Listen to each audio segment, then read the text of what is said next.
Right now, and only on the record, you will hear from Vicki Gardner. Vicki was the sole survivor when a gunman opened fire on live television. That gunman murdering TV reporter Allison Parker and her photographer Adam Ward. It was just rapid fire. I just don't know.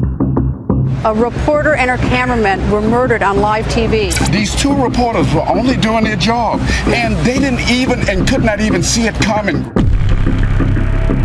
Movement and then gunfire. Lots and lots of gunfire. It all happened live on TV. He had a lot of anger. He had a lot of mental issues. My heart just goes out to Allison and Adam, and they're so young. They, why save me and take them? The whole nation is mourning tonight. Obviously, there's a purpose, and by golly, I will fulfill it. Gardner watched that horrifying scene as both the WDBJ reporter and photographer were murdered right next to her. But she was not the only one who watched the murder.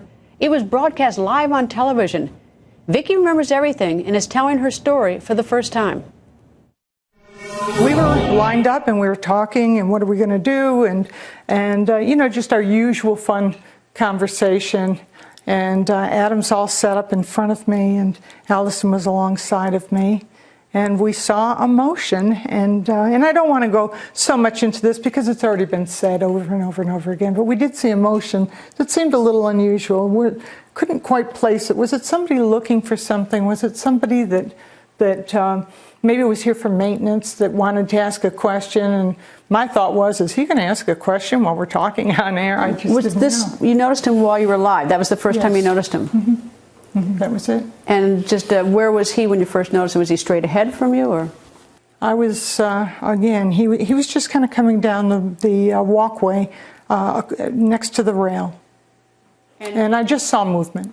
You were paying attention to the camera, and you have the peripheral, and that's what I saw. Sort of boxy. I can't describe it. Obviously, he was in full armor, so that may explain the boxy. And then. So what did you see next then? He basically came up behind. We're talking.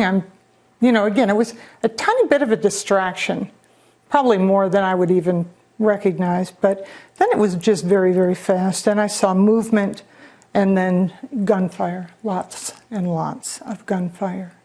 And, from that point, it was very chaotic. I realized that Adam was down in front of me and Allison was not to the side of me any longer. And so I'm really, and I won't say face to face because I can't say that I was looking at him. I was not trying to make eye contact. And so the only thing I could think of is play dead. And so as the fire was happening, he doesn't know who he's hitting or who he is not hitting, and I don't think. And I just fell to the ground as though I had been hit and went into fetal position because I felt as though he was going to shoot me in the head. And so I needed to hide that. So if he thought he already had, but he did come back up and shot me in the back. And which I thought went through my spine, and thankfully, again, I have so many angels around me or something that it didn't happen that way. But and then it was very quiet.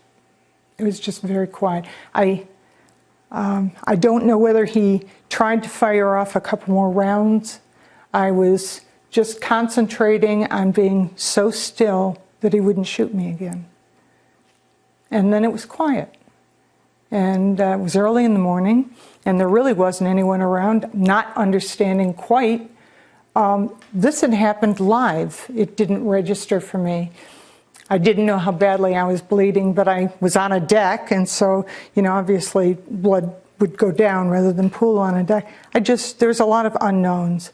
It seemed like a very, very long time, which it wasn't, of laying there and looking over and trying to assess the situation, and then I heard the police come in, and two people came in with their guns, still not knowing where the shooter was, not trying to secure the area, trying to assess our situation of the 3 people laying there, and realizing that I was alive, they said, "Can you get up?"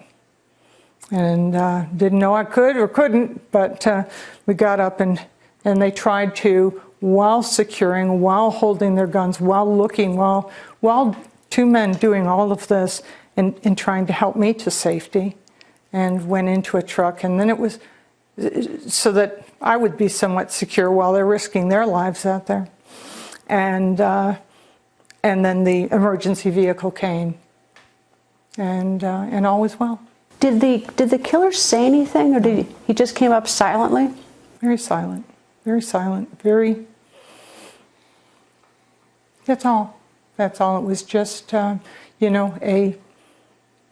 unanticipated, and you can review it and probably talk it over 18 times, and each time it will be the thought that goes through, did I read this well?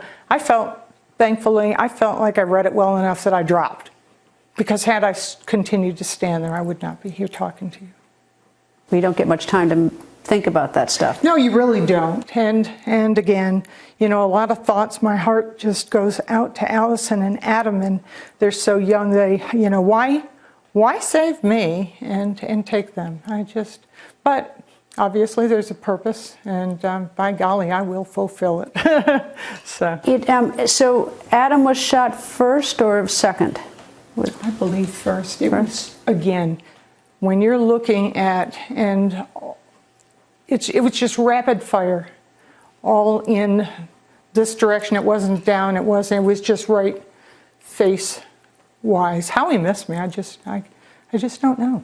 But if you drop down, is it he does face level I think of the other 2? Everybody was gone when I dropped. And then he shot you. He came back, I believe, came back by me and shot me. So as sort of an afterthought. Sort of, just in case, And said nothing. Nothing. Never a word, not a scream. No. So it was again tragic.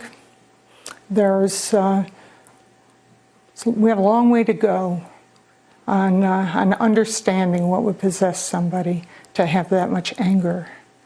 Any idea or concept of how long you were lying there next to Adam and Allison before anyone else showed up? That is the million-dollar question. I think it was 5 minutes. I don't know, because the television station called into 911, and they immediately picked that up. They're just right up the street, and so they were there quickly. It seemed forever, but it probably wasn't. But even 5 minutes is forever in a situation like that. It is forever when even you a don't minute. know how badly you're bleeding, and you don't know the situation of the 2 people next to you. Is there something that can be done for them? And you don't know if he's coming back. And you don't know if he's coming back, and you don't know if he's around the corner, and it's terror. That's all. Have you seen that video? I mean, you've seen the video? Mm-hmm. Mm-hmm. Why? Just curious? So that when we have our interview, I would be able to piece together in my mind, so that I can put my mind at peace, that I'm not conjuring up something that wasn't. You might just as well, you can't take this and bury it. You've got to, there'll be a long path.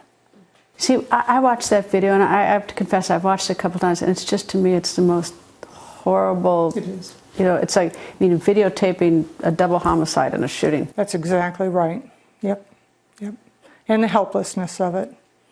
What went through your mind as you watched it? I just watched it. Just watched it. I just watched it. I took it in. Did it feel real? Nope. Felt like you're watching somebody else? No.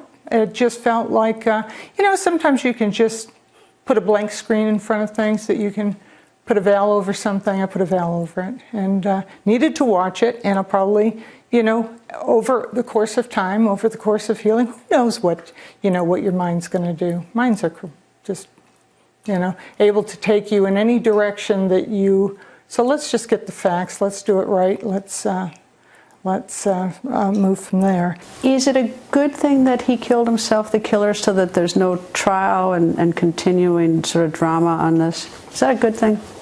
I don't know. He did what he did. It certainly does take an awful lot of the drama out of it, doesn't it? It's over, that part of it. There's a lot of things to piece together. If he was here, it'd be a completely different scenario, but I can't paint that picture. I don't know what that picture would be.